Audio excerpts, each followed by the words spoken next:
straight to the papers with Dipti. The war in Iran sparking an unprecedented energy crisis, of course, as Brian was just saying, right around the world, but it's also benefiting one country. This is Russia. Yeah, that's right. So let's start with the British front pages, obviously focusing on this energy crisis as a result of the continued war in Iran. This is The Guardian today, warning of a dangerous escalation after Israel strikes the world's largest gas field. Now, that gas field is in Qatar. It's the Pars site that's shared between Iran and Qatar, accounts for 70% of Iran's domestic supply, but also contributes significantly to Qatar's exports. Now, as you mentioned, the Middle East is the conflict in the Middle East is providing an unexpected boom for Russian oil. It's something that the Wall Street Journal is looking at today, talking about Russia's shadow fleet kingpin who's back in business. And they call him Moscow's salesman-in-chief. That is Etibar Ayub. He's an Azeri oil trader whose main client is the Russian oil company Rosneft. He's described as this kingpin who's responsible for finding buyers for Russia's $50 billion of oil produced each year.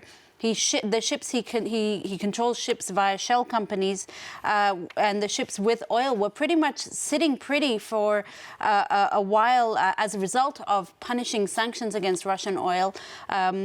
He had millions of barrels of unsold oil, but now with the Strait of Hormuz that is closed, the only way for the global oil supplies to even get close to meeting demand is for Russian crude oil to be sold to reach the world market. So in the process, Ayub, the Wall Street Journal says, and Russian oil prices are experiencing a second awakening in the midst of this war. And Russia then seeking to benefit from the war, whilst also not intending to come to its ally Iran's aid, though.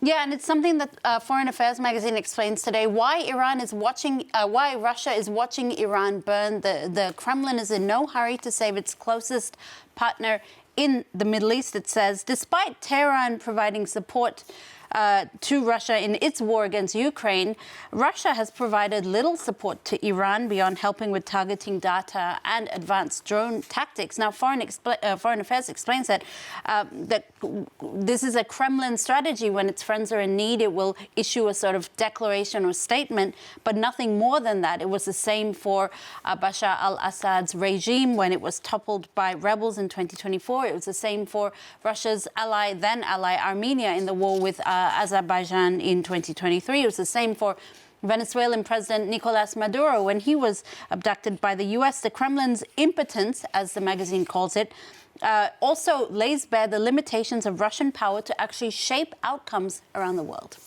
Story in the New York Times now, publishing damning evidence of sexual abuse allegations against a beloved civil rights leader, Cesar Chavez.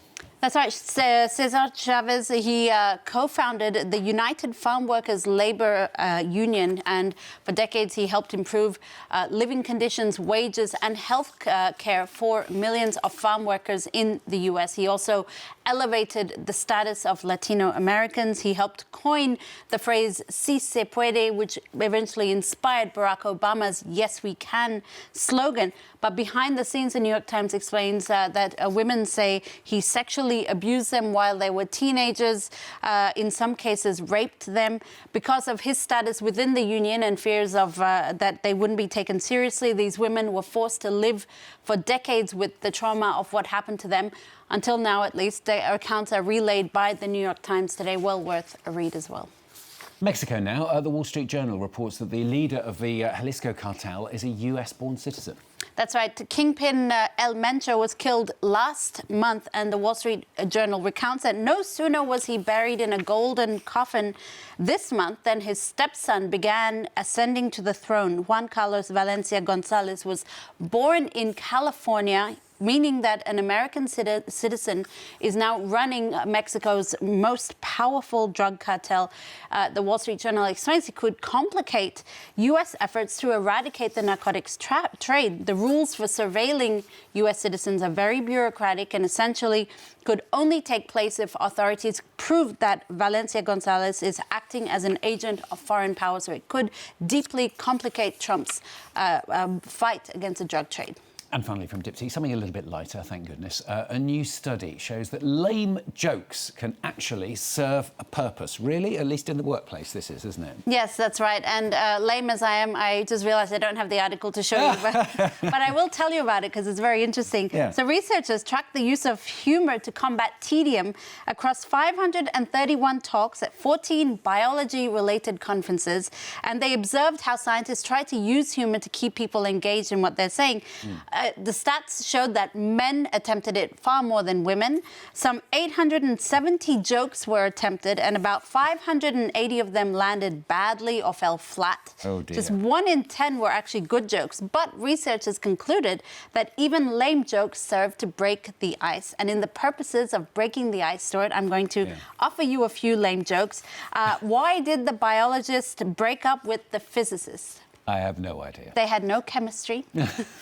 And the last one, Very good, actually. why can't you trust atoms? I don't know. Because they make up everything. There you go, Stuart. They're bad jokes. I didn't say they were good You jokes. see, Dipty, she's just a comic genius. She didn't get them out of the paper at all. Dipty, thanks very much for the papers there in France 24.